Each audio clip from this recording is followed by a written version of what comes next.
नमस्कार दोस्तों। आत्मकथ्य इसे लिखा है जयशंकर प्रसाद ने।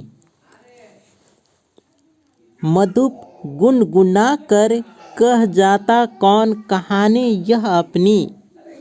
मधुप का मतलब होता है मन रूपी भौरा। इस कविता में कवि ने अपनी आत्मकथा न लिखने के कारणों को बताया है। कवि कहते हैं कि प्रत्येक व्यक्ति का मन रूपी भौरा प्रेम गीत गाता हुआ अपनी कहानी सुना रहा है। मुरझाकर गिर रही पत्तियां देखो कितनी आज घनी। तो मुरझाकर यानी पेड़ की डाली से पत्ते गिर जाती है तो पीला होकर मुरझा जाता है, वही बोला गया है। झड़ते पत्तियों की ओर इशारा करते हुए कवि कहते हैं कि आज असंख्य पत्तियां मुरझाकर गिर रही है, यानी उनकी जीवन लीला समाप्त हो रही है। इस गंभीर अनंत नीलिमा में असंख्य जीवन इतिहास। अनंत नीलिमा का मतलब होता है अंतहीन विस्तार।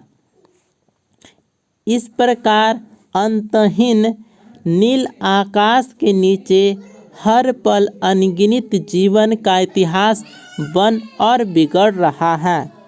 यह लोग करते ही रहते हैं अपना व्यंग मलिन उपहास। इस माध्यम से कवि कह रहे हैं कि इस संसार में हर कुछ चंचल है, कुछ भी स्थिर नहीं है। यहाँ प्रत्येक व्यक्ति एक दूसरे को मजाक बनाने में लगे हैं। हर किसी को दूसरे में कमी नजर आती है और व्यंग मलिन उपहास उड़ाते रहते हैं। तब भी कहते हो कह डालूं दुर्बलता अपनी बीती। उपहास उड़ाया जा रहा है, उसके बाद भी कहा जा रहा है कि हमसे अपनी दुर्बलता कह सुनाने के लिए अपनी कमी कोई नहीं कहता। यह जानते हुए भी तुम मेरी आत्मकथा जानना चाहते हो। तुम सुनकर सुख पाओगे, देखोगे यह गागर रीति। तो गागर रीति का मतलब है खाली घड़ा। गागर रीति यानी खाली घड़ा। कवि कहते हैं कि यदि वह उन पर बीती हुई कहानी वह सुनाते हैं तो लोगों को उससे आनंद तो मिलेगा, ठीक है, आनंद मिलेगा। उसके बाद है किंतु ऐसा न हो कि तुम ही खाली करने वाले। यानी कवि कहते हैं कि उनका जीवन स्वप्न के समान एक छलावा रहा है, ठीक है, स्वप्न की तरह छलावा रहा है। और कवि का जीवन सुख और प्रसन्नता से बिल्कुल ही खाली है और उनका जीवन स्वप्न के समान एक छलावा है। अपने को समझो मेरा रस ले अपनी भरने वाले। यानी कवि का जीवन तो अकेला है, छलावा है।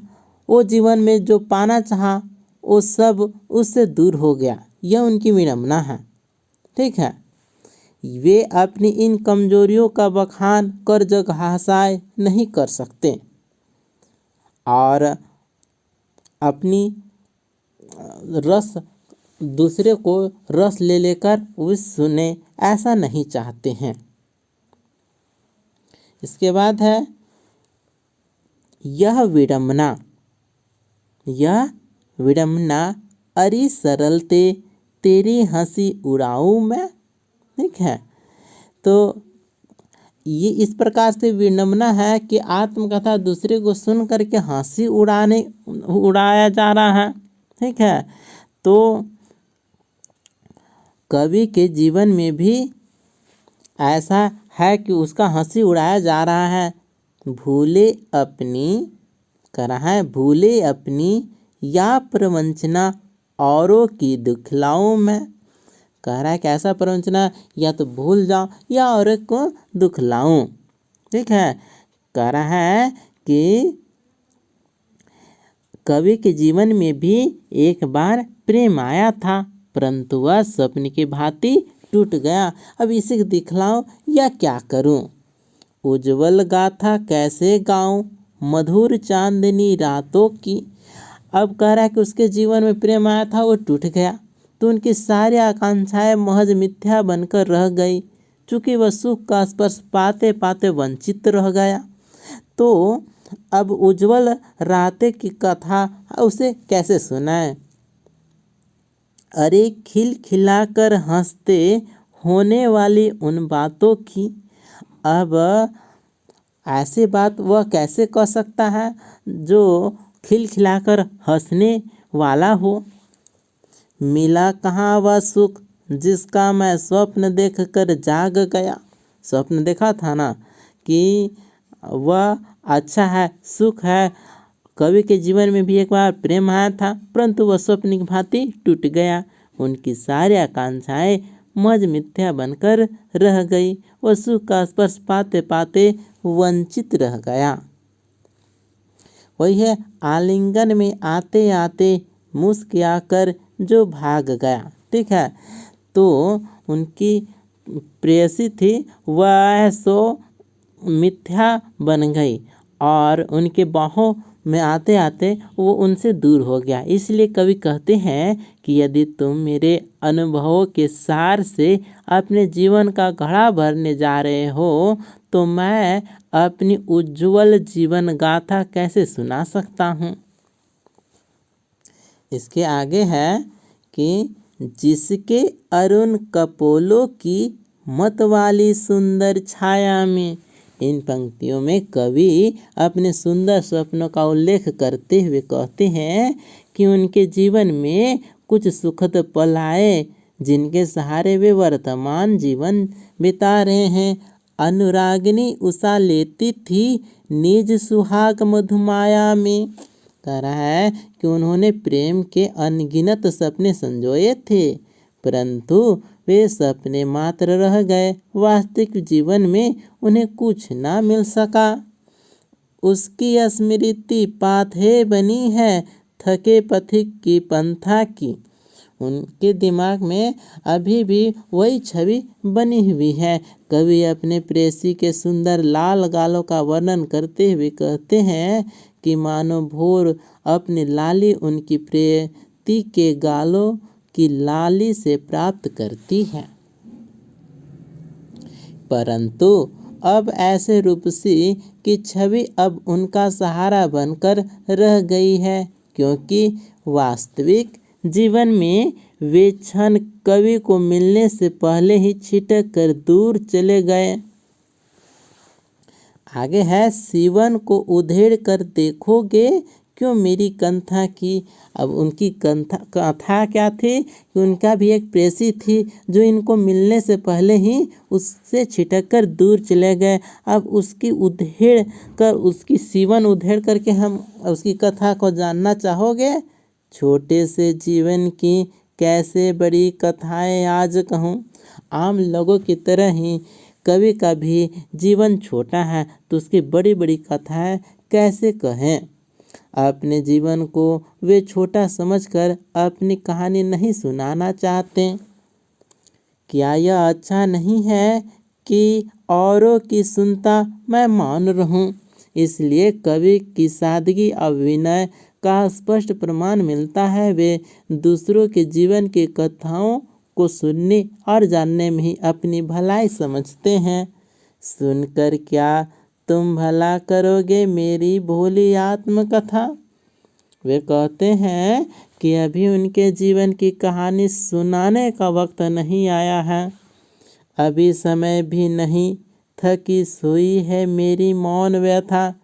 मेरे अतीतों को मत कुदेरो, उन्हें मौन रहने दो। तो ये जो कवि हैं अपनी आत्मकथा को कविता के रूप में लिखे हैं। सारांश इसका इस प्रकार है कि आत्मकथा के लेखक हैं जयशंकर प्रसाद। तो प्रेमचंद के संपादन में हंस पत्रिका का एक आत्मकथा विशेषांक निकलना तय हुआ था। तो हंस पत्रिका के संपादक कौन थे? तो प्रेमचंद। और प्रेमचंद के है सो हंस पत्रिका में सभी लेखक अपनी आत्मकथा लिखने के लिए तय हुआ। प्रसाद जी यानी जयशंकर प्रसाद जी के मित्रों ने सभी है सो आत्मकथा लिख दिए। अब बारी था प्रसाद जी का भी, तो प्रसाद जी के मित्रों ने आग्रह किया कि वे भी आत्मकथा लिखे। प्रसाद जी इससे सहमत न थे। इसी असहमति के तर्क से पैदा हुई कविता है आत्मकथ्य। प्रसाद जी अपनी आत्मकथा को सुनाना नहीं चाहते थे और इसी असहमति के कारण यह कविता आत्मकथ्य पैदा हुआ। यह कविता पहली बार 1932 में हंस के आत्मकथा विशेषांक में प्रकाशित हुई थी। हंस पत्रिका में कब प्रकाशित हुई? तो 1932 में। छायावादी शैली में लिखी गई इस कविता में जयशंकर प्रसाद ने जीवन के यथार्थ एवं अभाव पक्ष की मार्मिक अभिव्यक्ति की है। छायावादी सूक्ष्मता के अनुरूप ही अपने मनोभावों को अभिव्यक्त करने के लिए जयशंकर प्रसाद ने ललित, सुंदर एवं नवीन शब्दों और बिंबों का प्रयोग किया है। तो प्रसाद जी ने अपनी कविता या जो भी लिखते हैं उनमें ललित, सुंदर और नवीन शब्द को बिंबित किए हैं। इन्हीं शब्दों एवं बिंबों के सहारे उन्होंने बताया है कि उनके जीवन की कथा एक सामान्य व्यक्ति के जीवन की कथा है। जो जयशंकर प्रसाद द्वारा लिखित कविता है आत्मकथा, उन्होंने इसमें बताया है कि मेरा जो आत्मकथा है, मेरा जो जीवन है, वो साधारण व्यक्ति के जीवन की कथा है। इसमें ऐसा कुछ भी नहीं है जिसे महान और रोचक मानकर लोग वाह वाह करेंगे। ऐसा कुछ भी बात नहीं है। सभी लोग के तरह ही मेरा भी कहानी साधारण सा ही है। कुल मिलाकर इस कविता में एक तरफ कवि द्वारा यथार्थ की स्वीकृति है, तो दूसरी तरफ एक महान कवि की विनम्रता भी। तो इस प्रकार से आत्मकथा यहीं पर कंप्लीट होता है। आपको ये वीडियो कैसा लगा हमें ज़रूर बताएं। मिलते हैं अगले वीडियो में। धन्यवाद।